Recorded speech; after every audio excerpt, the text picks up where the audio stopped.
Welcome back to another episode of the Hardcore Casual with your boy, Bass the Kid. Please like and subscribe, share with a friend, a colleague, a relative, an associate, an enemy, anyone in between. I appreciate, as always. I do have to make a quick apology because this was supposed to come out yesterday, but with a bunch of people being sort of in and out of my house the last day, loads of noise being made up, I just, I didn't want to put the viewers through that. So yeah, had to take a little time out. Also had some work I had to deal with. You know how it goes, but we're here now.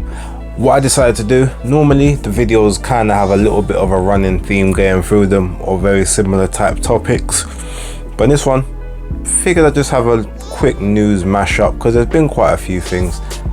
There is a story in particular I'm going to save to the end, give that a little extra time than the rest of the stuff, but overall, just my thoughts on a few things that have happened over the last couple of days. So, without further ado, let's get into it. So on Tuesday, Tony Harrison arrived in Australia. I think it was Sydney. He ended up getting into for his fight with Tim Tszyu, which is going to be taking place on the 12th of March.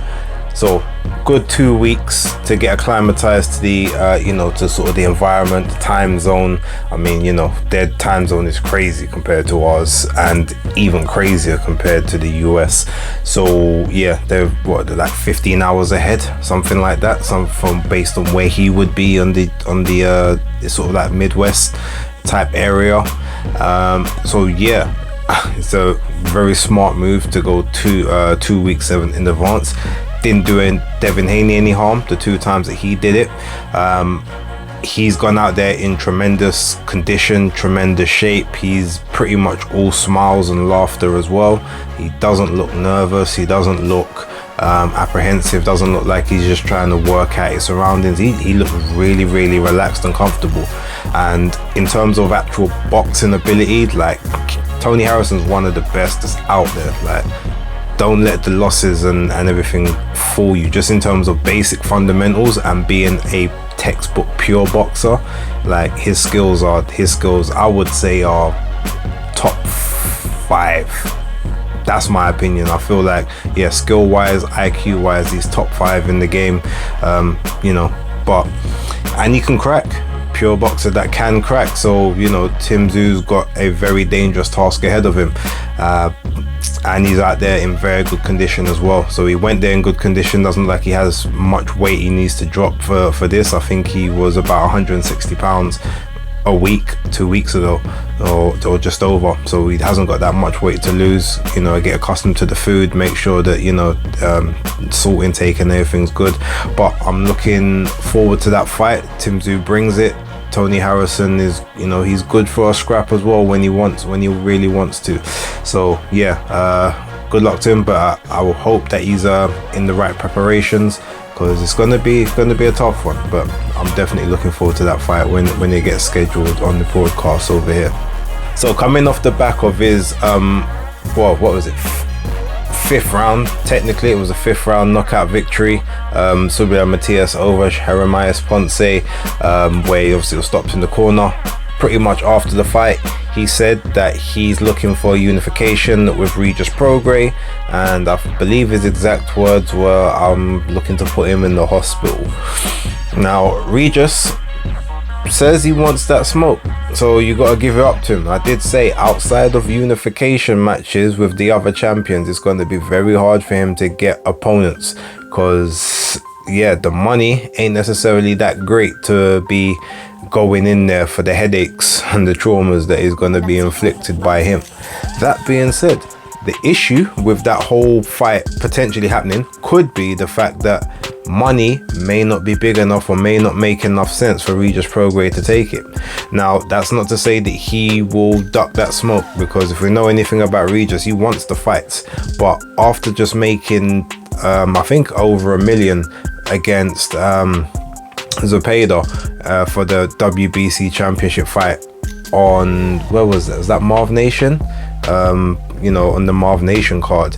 Like, you do that, and then Subriel Matias, I think the entire purse for him and Ponce was less than 400k. Can they do a deal where the PBC will put up enough money for Regis Prograis to, you know, take that unification? I'm not sure, especially after you got sort of the Sky Sports and Boxer thing coming around with Jack Catterall. But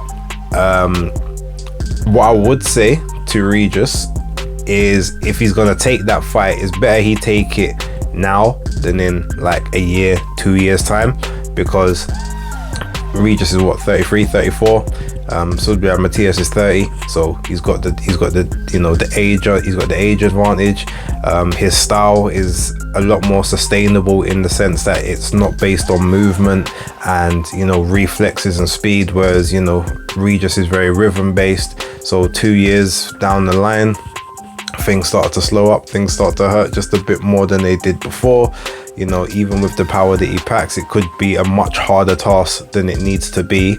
I guess right now he's kind of better, more in his prime to be able to do everything. So personally, I would try and get that one done sooner rather than later if he really wants that smoke. But I mean, look, there's two other champs. You still got Preo there, who's about to take on Rolly Romero. So realistically, whoever wins that fight, Subriel could unify with them both on PBC. Makes sense. And maybe, you know, save that. Maybe then go for Josh Taylor. Save Prograis for last, as he seems to have the hardest task at this point. But yeah, look, overall, I want to see those unifications at 140, because the champions that are there right now, they're all good for it. So yeah, let's get it cracking, let's see what happens. But if there's any mandatories, let's get those out of the way first. No more belts getting dropped, please. So Deontay Wilder is still looking at the possibility of a Francis Ngannou double header, starting around about the June time, with one in the cage via MMA rules and one in the boxing ring first.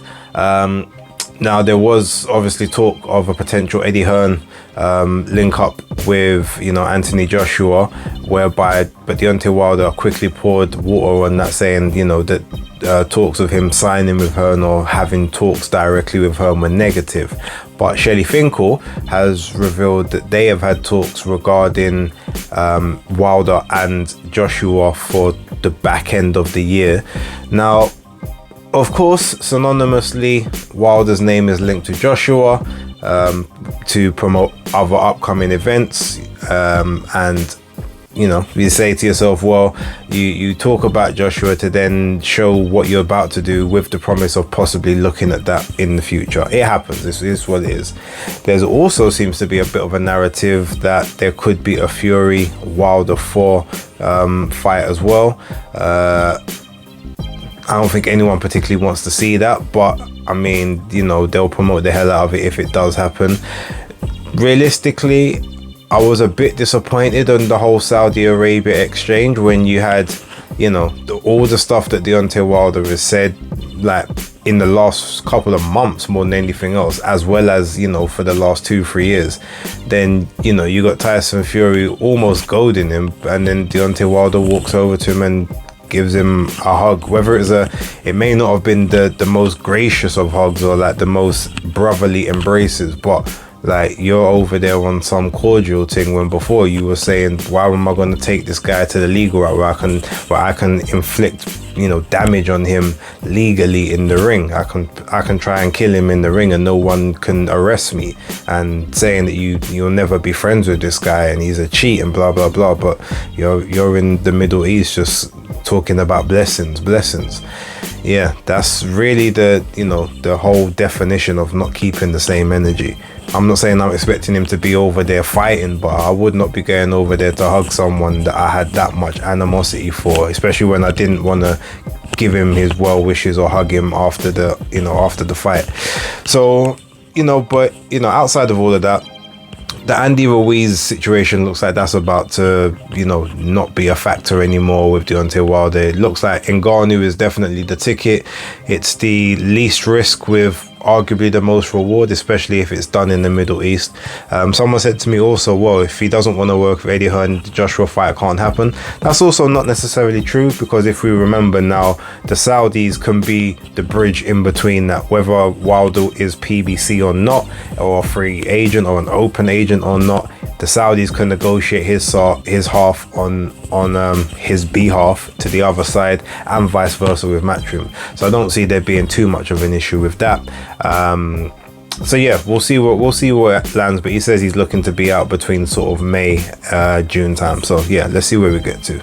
Also, speaking of Andy Ruiz, so he did, there was a post that came out last week basically saying he's a free agent, you know, that he'd left his promotional company, now a free agent.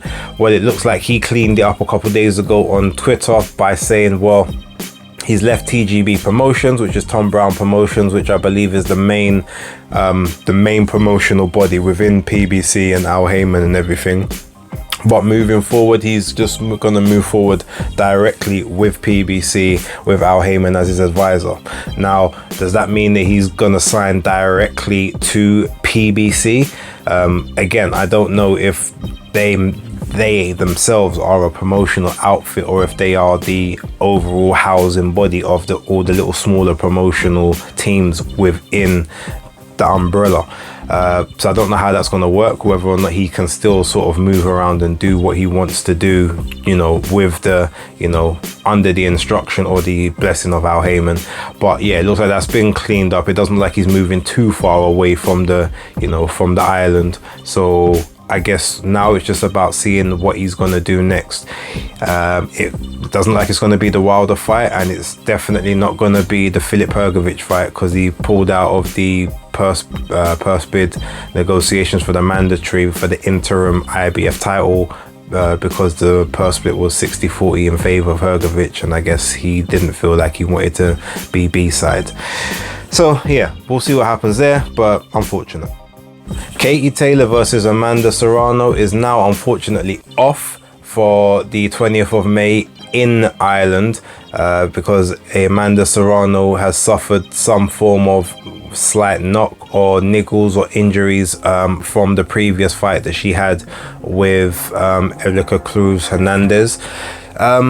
I said before that I thought it would be a bit of a quick turnaround for her, especially off the back of a fight that, you know, she didn't blast the girl out. She was there 10 hard rounds, getting hit, getting hurt, having to, you know, throw punches in bunches.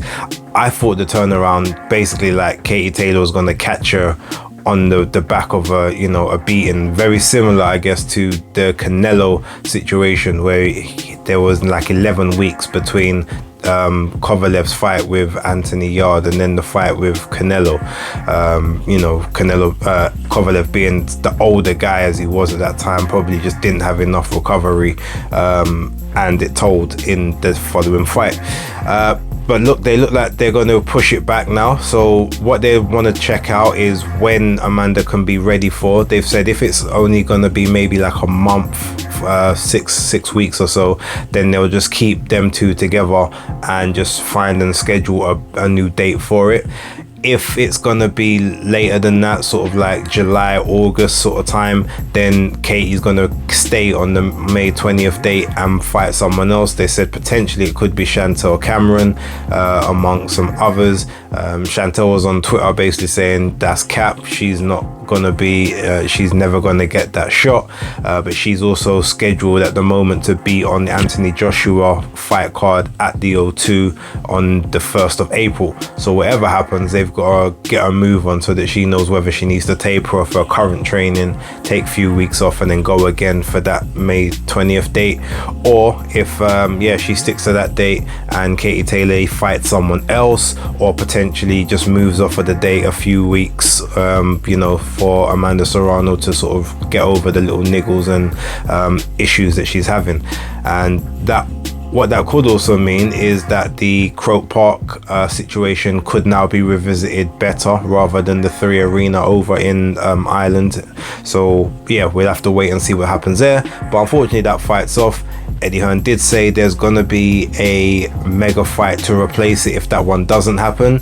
He said potentially in Nottingham, potentially in Leeds. So you can already imagine what that's gonna be. Whether the name of Mauricio Lara is included in that or not, you definitely know who the other two people or the contenders for that will be. So yeah, we'll see. But unfortunately, no Taylor Serrano 2 just yet. I guess the last thing I should talk about on this one is Conor Benn put out a statement on Tuesday evening, basically saying the saga between him and the BBBOC and the test and everything, he's put out his statement regarding it. Now, one thing that I had an issue with the statement, because I've actually, after reading it, it provides me with a lot of context. But the issue I primarily had was when he said, this is my truth. I have an issue with when people say that phrase, because that then tells me that you don't believe what you're saying is the truth. This is just your perspective. So yeah, that kind of rubs me the wrong way, just to, I don't know. So therefore, to me, it tells me that maybe there's still things here that you're not divulging, because yeah, you might you believe what you believe, but you still ain't been able to prove it necessarily. That being said, so we've got a couple of clarifications from the WBC that came out the other day. So Conor Benn has stated that nowhere in any of his 270-page document did he express that eggs could have been a reason of a contamination. He has issues with the procedures of how his samples were tested. The fact that he had one sample from the clean boxing program that was tested 4 times.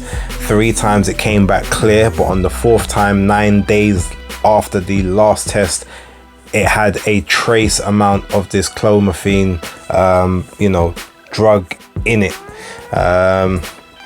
That plus, he had scientists and he had an advisor fly out to be a part of the B sample opening, but they weren't allowed to be within the room to watch the B sample be opened, things of that nature. The fact that the WBC were asking for his diet and other things, because based on what they'd seen of the testing, it didn't look like it made much sense. There was some irregularities and inconsistencies in it, and they determined just that their experts said, there's been other contaminations that have come from sources such as this, so it would have to, we believe it has to have been something of that nature as to why this has happened.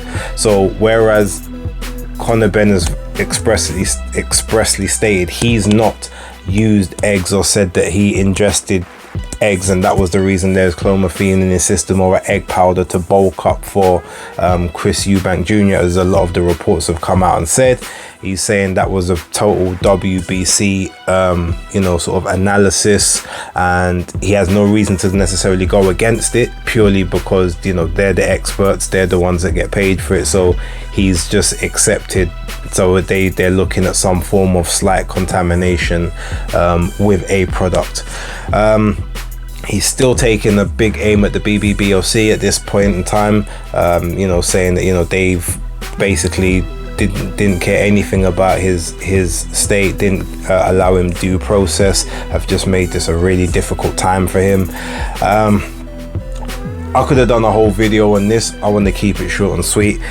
I appreciate the statement for the fact that it put a few things into context, but then I heard Eddie Hearn say there's a lot more to come out, and I'm gonna be real. I know I put out a tweet basically saying I want Simon Jordan and Spencer Oliver to talk about this for the next 6 months, and give potential apologies for every episode they've got moving forward based on the evidence that we've now heard from him, because everything they've done and everything they've said has also, I guess, been based off of inaccurate factual information. And again, still nothing to do with Zolani Tete, but we'll park that for the moment. That being said, I can't lie, I don't want to hear Conor Benn come out with part 3 and part 4 of the statement, or there was this as well, You've said what you had to say. Most people haven't read it. I read the whole thing. I'm of the opinion, I'm gonna be totally honest here, like, to me, he's going too far and beyond to suggest that he knowingly done anything. So in terms of him knowingly doing something, I believe he's innocent. I'm gonna come out and say it. I believe he's innocent. Whether the stuff was in his system or not, or whether there's the strict liability does lie with him, if it was indeed in his system any way or shape or form, it is. That's how I look at it right now. But I am done with the situation. I don't care to hear anything else that comes out about it, if I'm totally honest. But I do want the people that were talking the most, I'm talking about in the media, not the people on Twitter and, you know, in the group chats or whatever. We say what we say in the moment, but those people in the media, if this all is all the fact, and at the very end of it he's innocent and he's vindicated, I need all those apologies to be just as loud as the accusations. I'm all about keeping the same energy. They need to be as well. It's that simple. Very last thing before I go, Dan Aziz has called out Anthony Yarde, saying, look, well, after my title fight, let's make that one happen. And who was the person that was saying that should be the next fight for Anthony Yarde as soon as Dan Aziz cleans up the European title from Foray? I believe it was me. There's a few, that's a point. But I guess I should highlight this in there as well. So Eddie Hearn is trying to get Conor Benn a US license at the moment for the next few, within the next few weeks. The BBBOC thing probably won't be sorted out in time, but he's looking for a US license. What did I say the other day?